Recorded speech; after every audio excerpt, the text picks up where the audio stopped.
Hello student, आज के class में हम डिस्क्रीट मैथमेटिक्स MCS 212 जून 2024 का प्रीवियस ईयर का क्वेश्चन नंबर 1 करने जा रहे हैं, जिसमें 10 क्वेश्चन रहता है और ये 40 मार्क्स का होता है। तो जिसमें से हमारा पहला क्वेश्चन आता है और दिसंबर 2021 से लेके जून 2024 तक में अभी तक में इसका 6 एग्ज़ाम हो चुका है। तो ये हम क्वेश्चन स्टार्ट करते हैं। पहला क्वेश्चन हमारा आता है, apply precedence rules and right truth table for the expression P exclusive Q conjunction R implies negation P disjunction Q bye conditional P conjunction R। और इसमें हमें क्या करना है, प्रेसिडेंस रूल लगा के इसे हमें बनाना है ट्रूथ टेबल के हेल्प से। तो इसके लिए आप पहले पढ़ चुके होंगे बोधमास। बोधमास के अंदर क्या होता है कि ब्रैकेट हो गया, आपका ऑफ हो गया, डिवीज़न हो गया, मल्टीप्लिकेशन, एडिशन, सब्ट्रैक्शन, ये सब अगर सारे एक हमारा इक्वेशन में दिया हो तो पहले हम किसको यूज़ करते हैं, तो उसके अकॉर्डिंग हम चलते हैं। पहले हम ब्रैकेट को सॉल्व करते हैं, फिर ऑफ को करते हैं। वैसे ये प्रेसिडेंस रूल होता है। जितने भी कनेक्टिव्स होते हैं, नेगेशन हो गया, कंजक्शन हो गया, disjunction, exclusive, implication, bye conditional, अब जब एक ही एक्सप्रेशन में ये सारे नोटेशन दिए हों तो पहले हम किसको यूज़ करेंगे, उसी के लिए आया प्रेसिडेंस रूल। तो इसमें से पहला जो हम यूज़ करते हैं, सबसे पहले हम कंजक्शन को करते हैं, उसके बाद नेगेशन को करते हैं, तब हम कंजक्शन को करते हैं, फिर डिसजंक्शन को, उसके बाद एक्सक्लूसिव को, फिर हम करते हैं इम्प्लीकेशन को, और लास्ट में करते हैं बाय कंडीशनल को। तो इस एक्सप्रेशन में सबसे पहले हमारा नेगेशन का काम है। यहाँ हम सबसे पहले हम P Q R 3 हम स्टेटमेंट ले लेते हैं। उसके बाद यहाँ पे नेगेशन P हमें हमारा एक्सप्रेशन में, तो नेगेशन P का कर लिया। तो नेगेशन का मतलब होता है जस्ट अपोजिट। अगर P में आपका ट्रू है तो यहाँ पे हम फॉल्स ले लेंगे, और अगर P में फॉल्स है तो नेगेशन P में हम ट्रू ले लेंगे। तो वही यहाँ पे हमने किया है। यहाँ पे P में ट्रू था, यहाँ पर हमने नेगेशन P में फॉल्स ले लिया, और जहाँ पे फॉल्स था वहाँ पर हमने ट्रू ले लिया। उसके बाद दूसरा हम देख रहे हैं कंजक्शन आता है, तो फिर हमने इसमें कंजक्शन कर दिया। तो कंजक्शन हमारा इस एक्सप्रेशन के अंदर जो दो जगह, एक तो Q कंजक्शन R है, दूसरा P कंजक्शन R है। तो इस दोनों कंजक्शन के अंदर क्या होता है कि ट्रू फॉल्स दो अगर आपका दिया हो वैल्यू, तो कहता है कि अगर एक भी फॉल्स हुआ तो वो फॉल्स हो जाएगा। जब तक दोनों ट्रू नहीं होगा तब तक ट्रू नहीं होगा। जैसे P में भी अगर ट्रू है, Q में भी ट्रू है, तो हम जो P कंजक्शन R करेंगे उसमें हम T डालेंगे। और अगर P में ट्रू है और R में अगर फॉल्स है तब हमारा फॉल्स हो जाएगा। मीन्स जब तक दोनों ट्रू नहीं होगा तब तक ट्रू नहीं होगा, और अगर दोनों फॉल्स है तब भी फॉल्स होगा, ट्रू फॉल्स है तब भी फॉल्स हो जाएगा। कंजक्शन ये कहता है। तो Q कंजक्शन R और फिर P कंजक्शन R किया। उसके बाद फिर हमारा आता है डिसजंक्शन। तो नेगेशन P डिसजंक्शन Q करेंगे। डिसजंक्शन क्या कहता है कि ट्रू फॉल्स अगर वैल्यू है तो अगर एक भी, मतलब कंजक्शन का जस्ट अपोजिट, ट्रू फॉल्स अगर है, मतलब अगर दोनों ट्रू है तो ट्रू फॉल्स है तब भी ट्रू, मतलब कोई भी एक ट्रू हो गया तो ट्रू होगा। जब तक दोनों फॉल्स नहीं होगा तब तक रिजल्ट फॉल्स नहीं होगा। तो वही चीज़ यहाँ पर हमने किया, नेगेशन P डिसजंक्शन R। फिर हम देख रहे हैं कि उसके बाद हमारा एक्सक्लूसिव का आता है। तो नेगेशन P और डिसजंक्शन Q किया, इसको फिर हमें क्या करना है, ये जो हमने किया है इसमें एक्सक्लूसिव देखेंगे कि एक्सक्लूसिव कहाँ है। तो एक्सक्लूसिव है P exclusive Q conjunction R, मतलब जो Q कंजक्शन R हमने निकाला है उसको P के साथ एक्सक्लूसिव करना है। ये हमने कर दिया। मतलब इसी रूल के अकॉर्डिंग पहले कौन सा होना चाहिए, फिर कौन सा होना चाहिए। फाइनली हमारा ये जो लास्ट कॉलम होता है यही हमारा फाइनल रिजल्ट होता है। उसके बाद दूसरा क्वेश्चन हमारा आता है, compare predicate logic with propositions logic and right D Morgan's law for both. मतलब सबसे पहले तो हमें बताना है कि प्रेडिकेट लॉजिक क्या होता है, प्रोपोजिशन लॉजिक क्या होता है, दोनों में क्या डिफरेंस होता है। तो यहाँ पर हमने इसका डेफिनेशन लिखा और बताया। उसके बाद दोनों के लिए डी मॉर्गन्स लॉ जो होता है वो अलग अलग होता है। तो सबसे पहले हमने डी मॉर्गन्स लॉ प्रेडिकेट के लिए लिखा। अब प्रेडिकेट के अंदर जो होता है एक क्वांटिफायर होता है। क्वांटिफायर दो टाइप का होता है, एक यूनिवर्सल क्वांटिफायर होता है और दूसरा हमारा एग्जिस्टेंशियल क्वांटिफायर होता है। जो यूनिवर्सल क्वांटिफायर होता है उसके अंदर जो हम नोटेशन लेते हैं वो ये लेते हैं, और ये हमें बताता है कि फॉर ऑल वैल्यू, सारे वैल्यू के लिए। और एक नोटेशन ये होता है, ये जो हमारा है ये हमारा आता है एग्जिस्टेंशियल, मतलब कुछ वैल्यू को एग्जिस्ट करता है, सारे को नहीं करता है। जैसे फॉर एग्जांपल अगर हम बात करें x such that x, x is set of natural number. अगर ये हमने लिया तो उस केस में अगर हमें नोटेशन की ज़रूरत हो क्वांटिफायर तो हम ये वाला लेंगे, फॉर वैल्यू वाला, मतलब यूनिवर्सल क्वांटिफायर। और अगर x square minus 4 is equal to 0 अगर हम बात करें तो जो यहाँ से एक्स का वैल्यू आएगा प्लस माइनस 2 आएगा। तो इस केस में हम क्या करेंगे, एक्स का सिर्फ ये वैल्यू दो ही एग्जिस्ट करेगा, या तो +2 या तो -2, और कोई भी वैल्यू लेंगे तो एग्जिस्ट नहीं करेगा। ऐसे केस में अगर नोटेशन की ज़रूरत हो तो हम ये वाला नोटेशन यूज़ करेंगे। तो ये हमारा इसका कंसेप्ट था। उसके बाद फिर हम यही चीज़ जो ये डिमार्गन लॉ लिखा है वो तो हमने लिखा है प्रेडिकेट के लिए, फिर वैसे ही यहाँ पर हमने प्रोपोजिशन लॉजिक के लिए भी डिमार्गन लॉ लिखा है। इसमें कंजक्शन यहाँ पर क्या कहता है कि अगर लेफ़्ट साइड आपने कंजक्शन लिया है तो राइट साइड डिस्जंक्शन हो जाता है, और अगर लेफ़्ट साइड आपने डिस्जंक्शन लिया तो राइट साइड कंजक्शन हो जाता है। और यहाँ पे लेफ़्ट साइड अगर हम बात करते हैं पहले पी कंजक्शन क्यों निकाल लेंगे, उसके बाद उसका नेगेशन करेंगे, जबकि राइट साइड कहता है कि पहले नेगेशन पी निकाल लेंगे, फिर नेगेशन क्यू निकाल लेंगे, फिर दोनों के बीच डिस्टिंक्शन करेंगे। ये पहला वाला था। वैसे ही फिर बी नंबर भी निकाल लेंगे। तो ये हमारा दोनों डिमार्गन लॉ हो गया। अगला हमारा क्वेश्चन आता है, show that P implies Q conjunction P implies negation R logically equivalent है negation P conjunction Q distinction R without using truth table.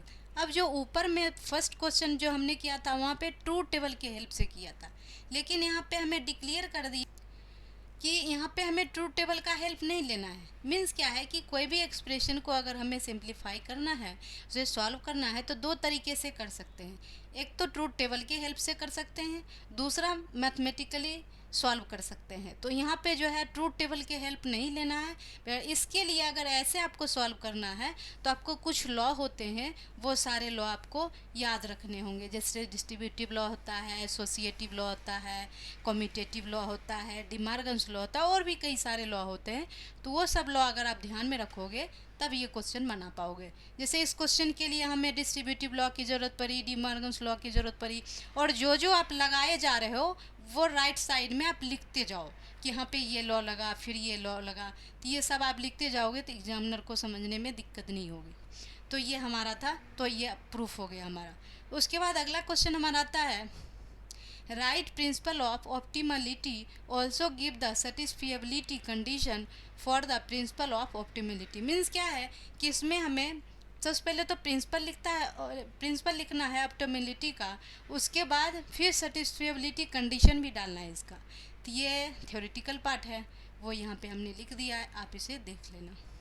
उसके बाद अगला क्वेश्चन हमारा आता है, explain disjunctive normal form with a suitable example. तो यहाँ पे डिसजंक्टिव नॉर्मल फॉर्म क्या होता है उसके बारे में पहले यहाँ पे लिख लेंगे, फिर उसका टेबल बनाएंगे।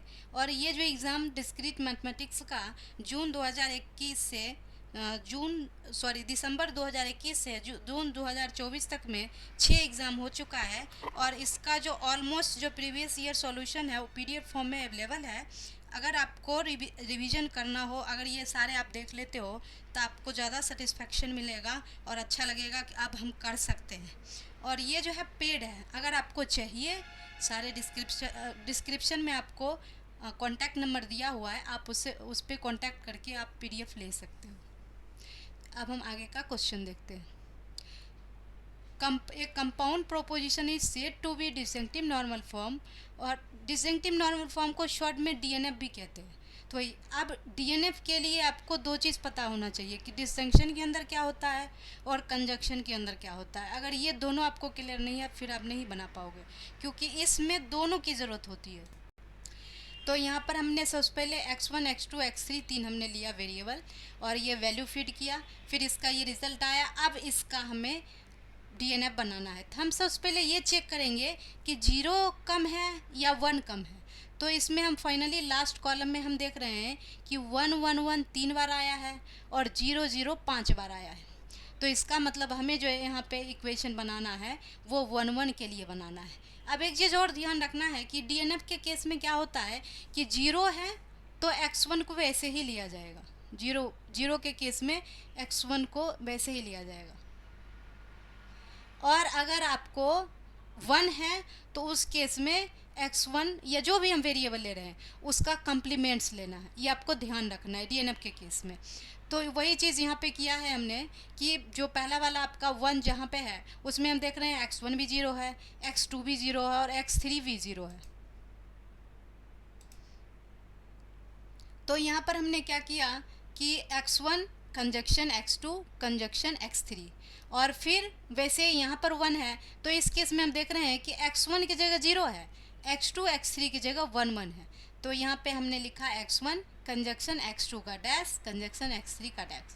फिर वैसे ही लास्ट वाला जो 1 है उसके लिए हमने लिखा, और जो हमने कंजक्शन किया है वो सब के बीच में जो ये x1 conjunction x2 conjunction x3 किया, फिर जो ब्रैकेट के अंदर आप देख रहे हो वो सब के बीच में ब्रैकेट जहाँ सेपरेट हो रहा है उसके बीच में डिस्टिंक्शन लगाना है, तो ये हमने कर दिया।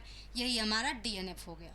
उसके बाद अगला क्वेश्चन हमारा आता है, give fx is equal to 1 upon x and gx is equal to x cube plus 2. Find fgx and f upon gx. अब fx हमें दिया हुआ है और gx दिया हुआ है, fgx जो होता है वो इक्वल टू होता है f of x into g of x. अब fx भी दिया हुआ है gx भी दिया हुआ है, वैल्यू डाल दिया, सॉल्व करके हमारा ये आया। फिर वैसे डिवीज़न के केस में f अपॉन जी एक्स जो होता है वो एफ एक्स अपॉन जी एक्स होता है। फिर हमने इसे सॉल्व किया, सॉल्व करके हमारा ये आया। उसके बाद अगला हमारा क्वेश्चन आता है, what is a regular expression, right the rule to develop a regular expression. मतलब क्या करना है, सबसे पहले रेगुलर एक्सप्रेशन क्या होता है उसके बारे में बताना है, फिर कौन कौन सा रूल होता है वो बताना है। तो ये थ्योरेटिकल पार्ट है, ये यहाँ पे मैंने डाल दिया, आप इसे देख लेना। उसके बाद अगला हमारा आता है, brief discuss the Turing acceptable language and Turing decidable language. ये भी थ्योरेटिकल पार्ट है, इसके बारे में यहाँ पे हमने लिख दिया, आप इसे भी देख लेना। उसके बाद अगला क्वेश्चन हमारा आता है, suppose we want to choose 2 person from a company consisting of 35 persons as chairman and vice chairman, in how many ways this can be done. अब हमने क्या किया, जो हमारा चेयरमैन और वाइस चेयरमैन है, 2 टास्क हमने माना, एक को सब टास्क 1 माना, दूसरे को सब टास्क 2 माना। तो एक को सेलेक्ट किया, 35 वेज हो गया। अब जब एक निकल गया मतलब रेस्ट हमारा 34 बच गया, मतलब जो दूसरा हम चूज़ करेंगे वो 34 वेज से होगा। तो मीन्स ये जो हम देख रहे हैं ये हमारा जो है वो डिपेंडेंट है, मतलब एक के निकलने से दूसरे पे फ़र्क पड़ रहा है। तो यहाँ पे हम प्रोडक्ट रूल अप्लाई करेंगे, तो एक के लिए हमारा 35 आया, दूसरे के लिए 34 आया, 35 इंटू 34 करेंगे ये आएगा। तो ये हमारा फाइनल आंसर हो गया। उसके बाद अगला क्वेश्चन हमारा आता है, using induction show that Tn is equal to 2 to the power n minus 1 and greater than equal to 1 is a iterative expression for the recursive expression Tn is equal to 2Tn minus 1 plus 1 with T1 is equal to 1। अब यहाँ पर हमने क्या किया, inductive step के अंदर क्या होता है, जो इंडक्शन के अंदर 3 चीज़ होते हैं, एक हमारा होता है बेस केस, दूसरा होता है इंडक्टिव हाइपोथेसिस और तीसरा होता है इंडक्टिव स्टेप। जो फर्स्ट केस होता है उसमें n इज इक्वल टू 1 लेते हैं, जो दूसरा स्टेप होता है उसमें n is equal to k लेते हैं, और तीसरे स्टेप में n is equal to k plus 1 लेते हैं।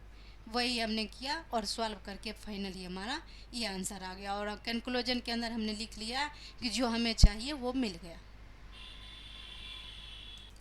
बस आज के लिए इतना ही। अगर आपको PDF फॉर्म में इसका चाहिए प्रीवियस ईयर का जो मोस्ट प्रोबेबल क्वेश्चन है, तो आप डिस्क्रिप्शन में नंबर है ही, आप कांटेक्ट करके ले सकते हो, ये पेड है।